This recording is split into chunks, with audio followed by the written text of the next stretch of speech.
उपचुनाव में वोटिंग के दौरान प्रशासन पर आग बबूला हुए रावण। धमकी भरे अंदाज में क्यों बोले, बस 2 घंटे और दे फिर बताता हूं। जी हां, यूपी की 9 विधानसभा सीटों पर उपचुनाव हो रहा है। सुबह से ही मतदाता वोटिंग कर रहे हैं। इसी बीच मुजफ्फरनगर की मीरापुर विधानसभा उपचुनाव से बड़ी खबर सामने आ रही है। यहां वोटिंग के दौरान भारी हंगामा हुआ है और पथराव भी किया गया है। जो मौके से अब तक इनपुट मिला है उसके मुताबिक मीरापुर के ककरौली में भीड़ ने पथराव किया है। इस दौरान यहां भारी हंगामा और बवाल देखने को मिला। भीड़ को काबू करने के लिए पुलिस फौरन एक्टिव हुई और पुलिस ने हंगामा कर रही भीड़ को दौड़ाया भी।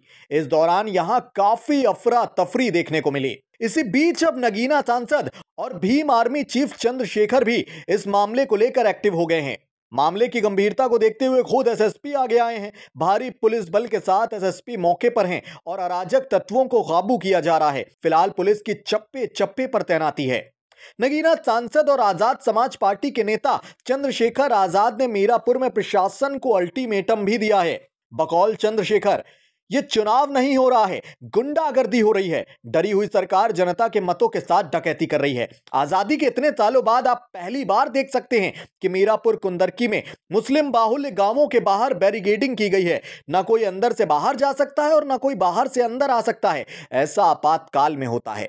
कोई बूथ पर जा रहा है, उसकी पर्ची छीन ले रहे हैं। कोई सवाल पूछ रहा है तो लाठी मार दे रहे हैं। कोई रिकॉर्ड कर रहा है तो उसका मोबाइल छीन ले रहे हैं। आगे रावण बोले कि किचौरा किशनपुर में 12-13 ऐसे गांव हैं जहां पर पुलिस मुसलमानों और दलितों को वोट नहीं डालने दे रही। पुलिस को पर्ची चेक करने का कोई अधिकार नहीं है। पीठासीन अधिकारी उनकी जांच करेंगे। पुलिस पर्ची सही होने के बाद पर्ची छीन ले रही है और धक्का देकर भगा दे रही है। आज पुलिस और एडमिनिस्ट्रेशन बीजेपी के एजेंट बनकर काम कर रहे हैं। मेरे पास 50 रिकॉर्डिंग है जिसमें लोग शिकायत कर रहे हैं। मीरापुर में आजाद समाज पार्टी के मजबूत होते ही पुलिस रात में एक्टिव हो गई।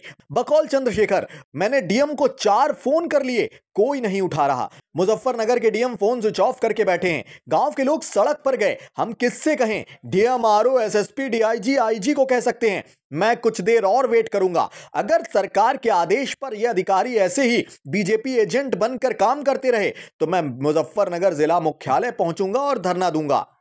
इससे पहले मीरापुर से एनडीए गठबंधन में शामिल जयंत चौधरी की आरएलडी से प्रत्याशी मिथिलेश पाल ने वोटिंग के समय मीडिया से बात की थी। इस दौरान उन्होंने फर्जी वोटिंग और पुलिस पर गंभीर आरोप भी जड़े थे। मिथिलेश बोली थी कि यहां बाहर से लोग बुलाए गए हैं। बाहर के लोग मदरसों और मस्जिदों में ठहरे हुए हैं।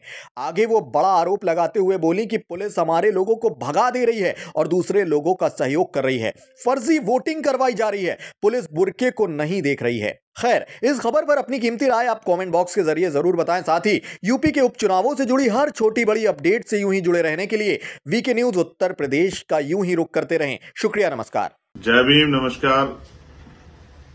जब हमारे इलेक्शन कमिश्नर इलेक्शन के लिए प्रेस कॉन्फ्रेंस करते हैं, उनकी बेबाकी, उनकी बातों को सुनकर ऐसा लगता है कि भारत का लोकतंत्र बहुत स्वस्थ है। निष्पक्ष चुनाव में अधिक से अधिक मतदान हो, इसके लिए तमाम तरह की व्यवस्थाएं।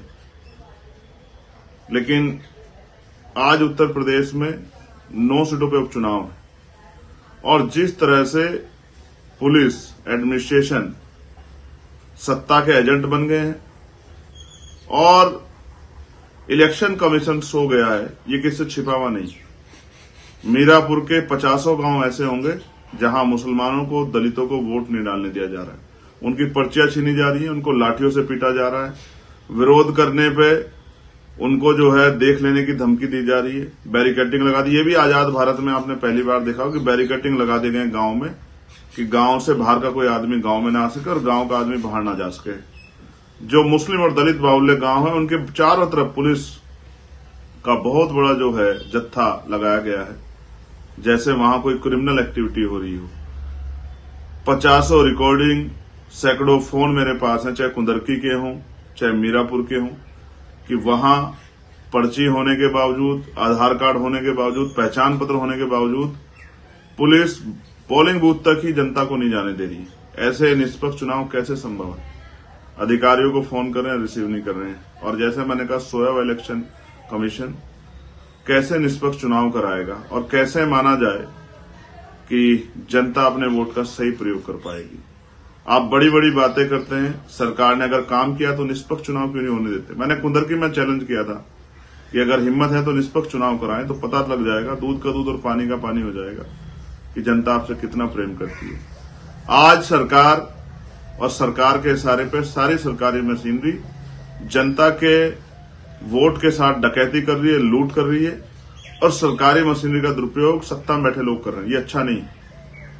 ये लोकतंत्र की हत्या का पर्व जो आज आप मना रहे हैं, ये इसका जवाब जनता आपको आने वाले समय में भी देगी। और आज भी मैं जनता से अपील करूंगा, महान जनता से, कि वो इस गुंडई का, तानाशाही का जवाब वोट के आधार पर दे। मैं सोचता हूं अगर कल हम ये देखेंगे कि कितने % वोट हुआ, तो ये अधिकारियों, कर्मचारियों के ऊपर भी, कि उनकी साख पे भी सवाल होगा कि वो जनता को भय के माहौल से नहीं निकाल पाए। इसलिए मैं आग्रह करता हूं इलेक्शन कमीशन से और अधिकारियों से कि इस संविधान के आधार पर जो शक्ति आपको मिली है, उनका प्रयोग जनहित के लिए करो, जनता की ताकत बनने के लिए करो, जनता को डराने के लिए मत करो। समय समय की बात है, सत्ता आती जाती रहती है। इस गुंडई का जवाब जनता वोट की चोट पर देगी, और ये गुंडई अब ज्यादा दिन नहीं चलेगी। मेरी बात को आप याद रखें। वीके न्यूज उत्तर प्रदेश, उत्तराखंड, सच का सारथी।